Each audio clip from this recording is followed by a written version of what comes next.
Welcome to the JAMODI podcast. We are all surrounded by amazing coaches and leaders. So let's get an inside look at not just what they do, but how they do what they do. After all, becoming the best versions of ourselves is JAMODI, just a matter of doing it. The JAMODI podcast is powered by Sideline Interactive. Sideline Interactive is the leading manufacturer for high-quality, innovative scoring tables and LED video display boards that help coaches and schools bring more excitement to fans, create huge fundraising opportunities, and make their jobs easier. Visit sidelineinteractive.com to check out their amazing products.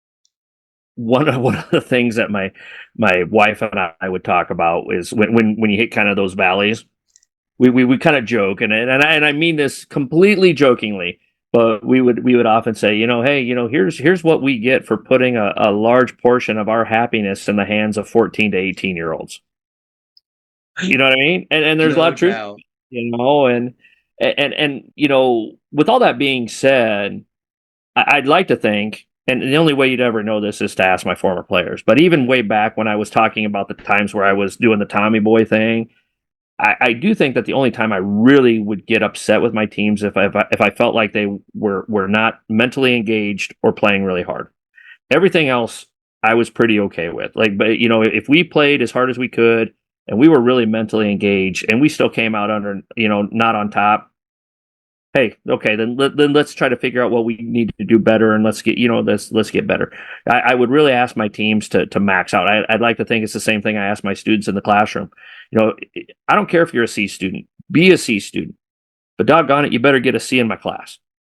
But if you're an A student and you're getting a B minus, example number one of my academic career, right there, I was probably an A student that got a lot of C pluses and B minuses. But in my defense, there was a lot of fantasy football that needed to be played. I was working at a pizza place. I had a lot of pizzas I had to make.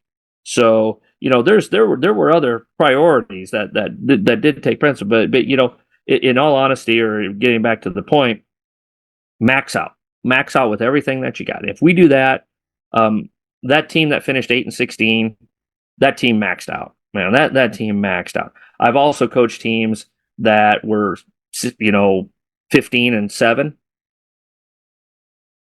and they so underachieved for various different reasons. Some of it, there's probably things that I could do better, but a lot of times it was things that were beyond my control. The dinner table, team chemistry, and you try to build team chemistry as much as you can, but just as well as I do, Matt, sometimes you can't control everything in that pot of things. You can't control everything in the locker room.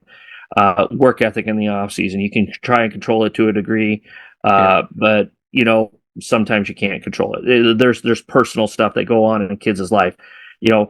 Well, how come Mary isn't really concentrating in practice? Well, she just found out last week that her parents are getting divorced, and so basketball isn't a real priority in her life right now, and that can affect things.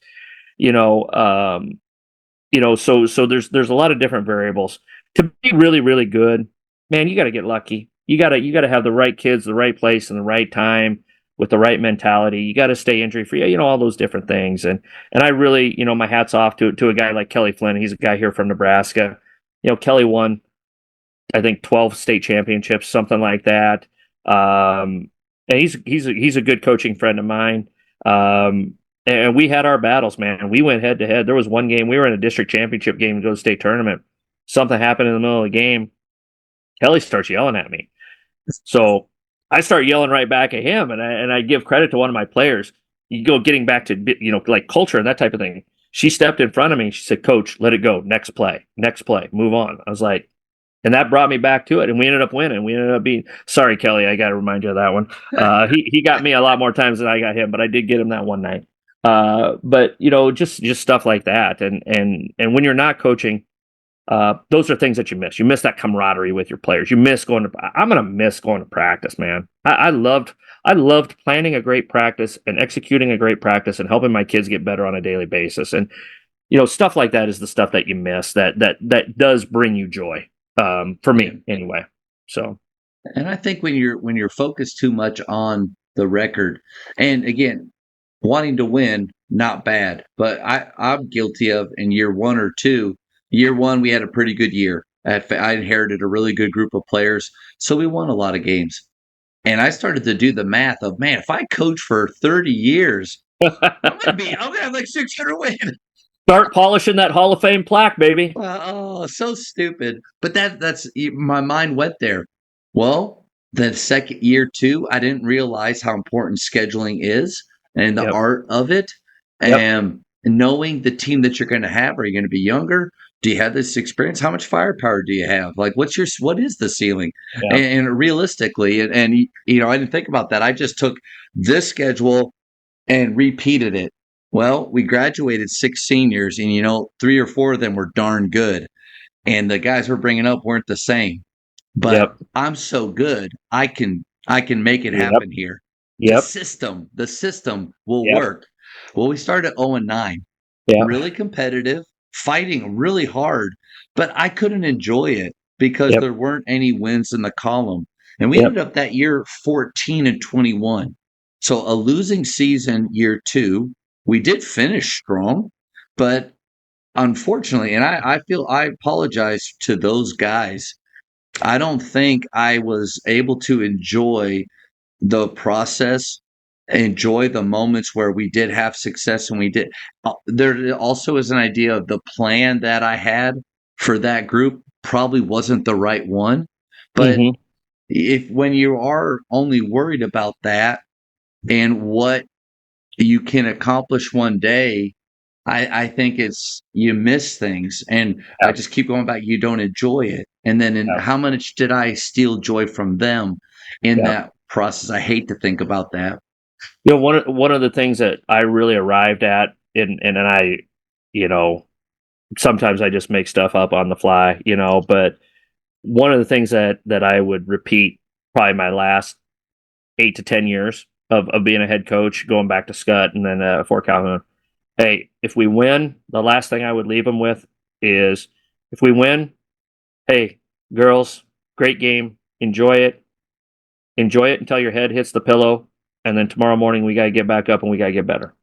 And if we lost, hey, tough one tonight, stinks, but you know what? Let it bother you until your head hits the pillow. Then we get back up tomorrow. We got to get better. And that little mantra, again, really helped with keeping those perspectives that, okay, it was great. We want to enjoy it. We should enjoy it. Let's enjoy it until the head hits the pillow. But then it's that fine balance. It's this twisted world that we live in as coaches where if you enjoy it too much, then you're letting that big joyous moment affect the next game or two, and then you drop it, and then you're even more miserable. But you can't get too miserable, because if you get too miserable, then you're going to stay miserable, and it's going to affect your team for the next game or two. And so that's just a little mantra that I arrived at. Enjoy it till your head hits the pillow, or let it bother you till your head hits the pillow, and then the next day we got to get up and we got to go and get after. And like you were saying, Matt, you got to show up and be the same person every day. I really like that. And you have to do that for the most part. I think you have one time. I think as the season goes along, you have 2 good butt chewings for your team. I think you're entitled 2 good butt chewings for your team. And I think you're entitled 1 really, really grumpy day. And usually that's followed by a game or a practice where you had very poor effort, a very poor concentration. So I think as a coach, you're entitled to changing yourself 2 or 3 times a year. Now, if you need to change yourself more than that, you're probably in a lot of trouble.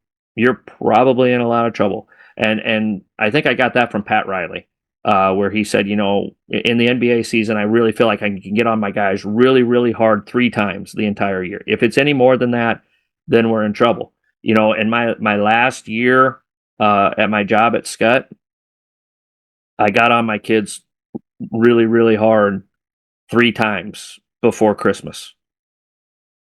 Probably wasn't a good sign. And for a lot of different reasons, it turned out to be not a positive deal. Yeah. I was thinking the Last Dance came up in my mind when you were describing the hitting the pillow, letting it go, and I don't remember who was talking about Jordan in this moment, but he was on the bus listening to music, and he said this person said he had the ability, rare ability, to be 100% present and in the moment. Yeah. Like think about that. I mean, how hard that is. Like even you and I are having this talk right now to never let your mind go to what's next tonight, what's Yeah. tomorrow. For as a player, after that game is done, to not be still going through it over and over, good or bad, same as a coach, to be fully present when you get home, fully present the next morning, not worrying about the past. There's Yeah. two things, and coach, I hope do you mind if I share two things? Hey, I don't want hey, to. this is the Jamodi podcast, and the host of the I Jamodi know that. podcast can do whatever he wants to do. So But out of the two of us, you're the most important person here right now because I'm talking with you. But two things that helped me as a coach stay present, stay in the moment to let things go, and I think it's helped let our players go, let it go too. Is I've eliminated post game talks. yep, So yep, after very well this said. has been years now, we after the game, win or loss, at home we'll go to the center court. On the road, we'll stay right by our bench, and we'll have our meeting there. There's a couple things that it does. I may be so mad, and I want to yell, and I want to slam stuff. Their parents are right there. I Yeah, got faith on my chest. It keeps me under control and from making mistakes, saying something yep, that I'll regret. That's one thing. Because they're right there, and like Tyler Costin said, all the kids want to go is be with their friends and eat food. That's all they're thinking about anyway. yeah, I talk about when practice is the next day, and I talk about, and I tell them I love watching you play. And yep, then I ask if for any celebrations, win or loss, any celebrations that because we want to have a culture of celebrating. So, hey, what celebrations do you have? I like it when they celebrate after wins. I love it when they have celebrations after losses. Hey, Jimmy, I thought you really played hard tonight. Man, like you shot lights out, Steve. Like when they start going around there, I start to feel better. They start to feel better. And then I pray we break, and it is less than 2 minutes long. hmm Since doing that, I think I've had way fewer parent meetings, and I do believe that that is something that, as a parent on the select ball side, that we've paid $20 to get into this game. We just lost, and maybe my son played a lot or didn't lose. We just lost, but I know they're not practicing much anyway. So what are we really upset about here? And they go outside and they talk for an hour. yeah, I'm ready to go eat. Like I'm yeah, ready to get out. So like that's been a huge thing. Um, but I think those two things we celebrate. I love watching you play. What's next? And then having that meeting out there stops. That game is done. We yep, can't do anything. It's a reset. And yeah, I'm going to stay up and watch film, but I don't want them to worry at all. And I want them to show up the next day. I'm going to have joy. I don't know. I think that's a good recipe because if I was a coach wondering, like, okay, yeah, it sounds good to say that. How do you actually do it? That's a way that's worked for me. yeah. No, and many of the mistakes that I made in my career, especially when I was younger, were post game puke fests. And I forget who said it, but it is. It's like when somebody throws up, the person who throws up feels better, but everybody else around them feels worse, and it That's right. stinks. And that's what it's like. You go into that locker room and you're upset, and yeah, you feel better. You've got all your frustrations out, but man, you just destroyed that. And I've again not perfect, but I know, especially my 4 years at Fort Calhoun, we did a really really good job of hey this that and the other thing. We did this here, blah blah blah. We had like little post, and I know a lot of people do it like post game awards where who was the Windex woman of the game, who was the Energizer bunny of the game, the best bench energy, and a couple of different things like that. And then boom, and head on the pillow, whatever, win or lose, head on the pillow. And usually, more often than not, we were in and out of there in about 4 or 5 minutes, and that's with Yep. the awards and all that other stuff. And I do love that stuff too. I think that's really good for Yeah, culture. I think yeah, I choose just to do it the next day. Yeah. Because I mean, and again, maybe you have assistants that really help you with that, but the whole reason too behind not having that talk is you're going off of what you think you saw, Sure. but it might be completely different. Because I'm guarantee there's coaches on here that have felt this way. I thought we played really well, and I watched film and I realized, man, we're just luckily getting by in a lot of Yeah. ways. Or I thought we Or the other sucked way it up. around. You know what, guys? Like, we're really close.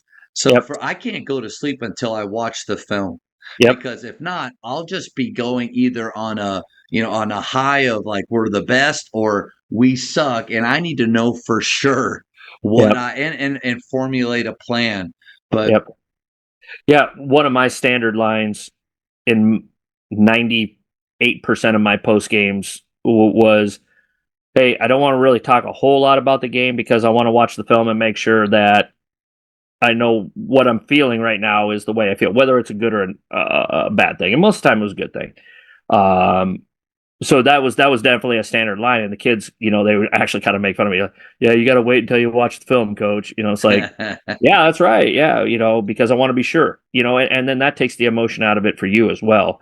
And so along with the head hitting the pillow thing, that was another cliche that was definitely part of my post game stuff as well. And again, I can't encourage coaches enough that post game, get in, get out, move on, move on. And because usually there's a lot more bad that comes out of those situations than there is good.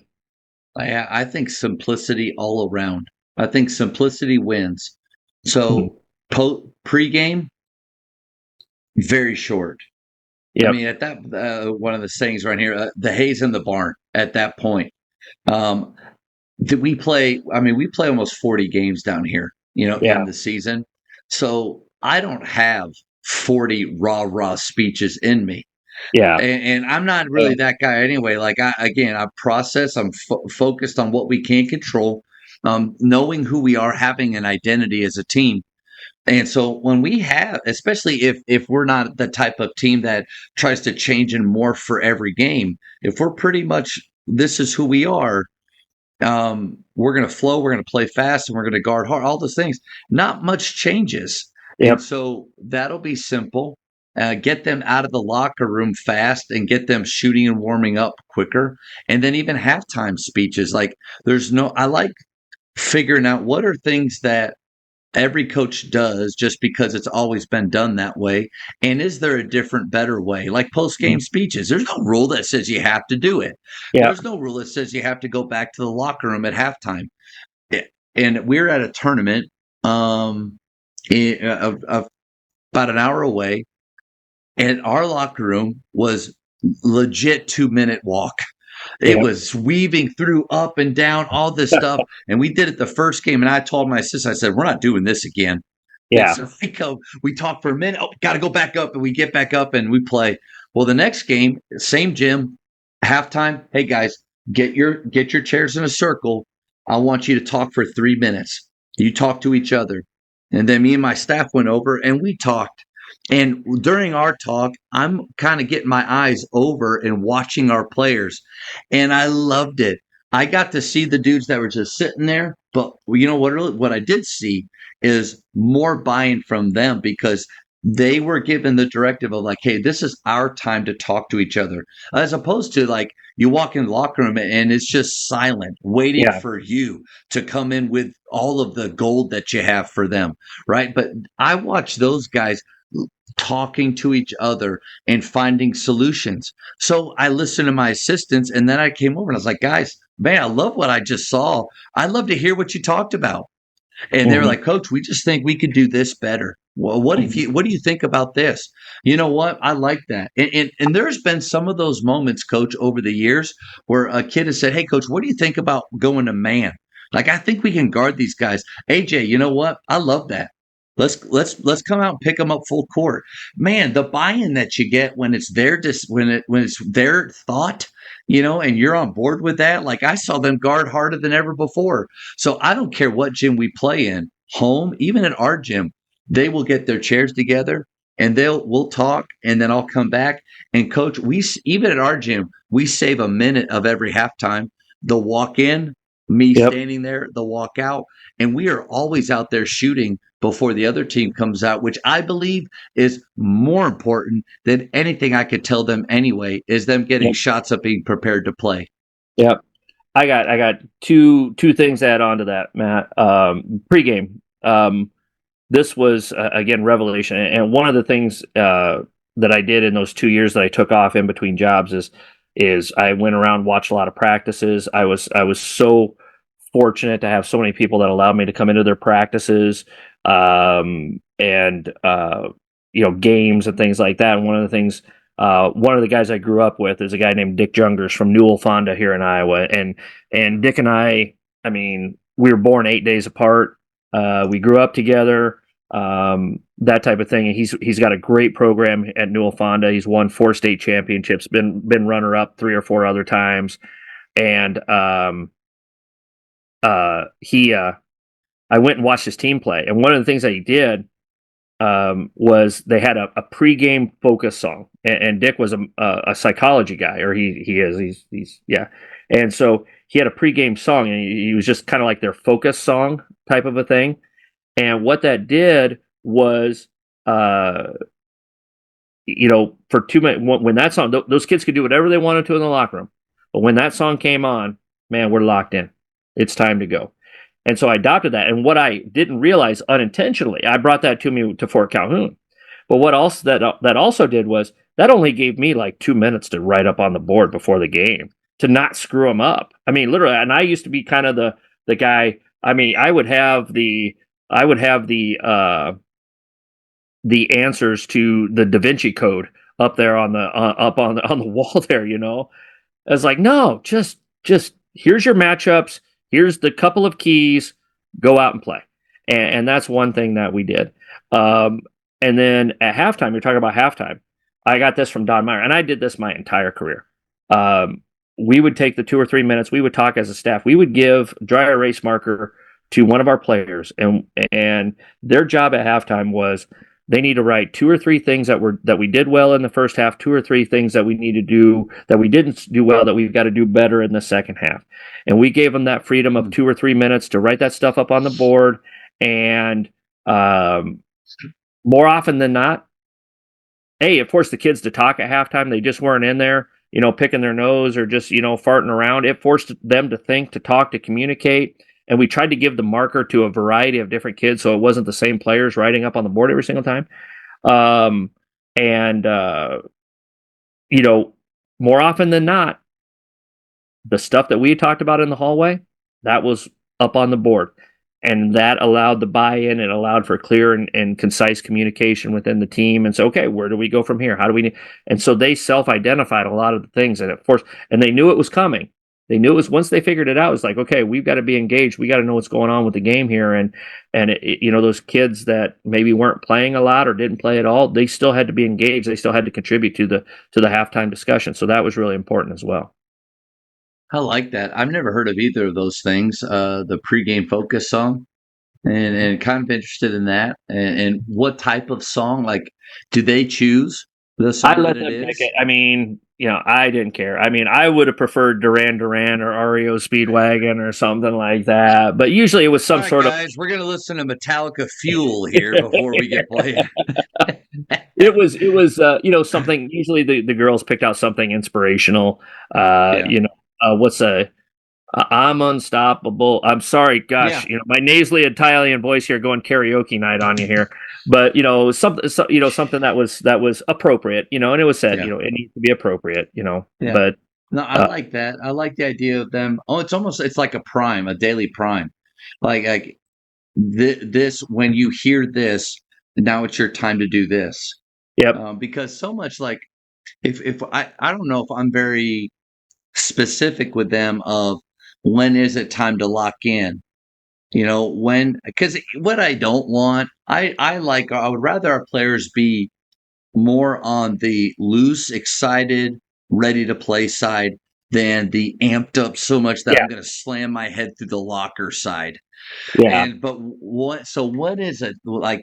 What is the time that our guys should be. We use the term lock in quite a bit. Like when we're training, I blow my whistle to stop. Hey, lock in. Like, so what is the time for them to do that? What is I don't think I have a moment that they need to, but I think a pregame focus song could be that. Thank you for checking out today's episode. Please take a moment to subscribe to this podcast, share it with your fellow coaches, and find us on social media for what's coming up next on the JAMODI podcast. It's just a matter of doing it.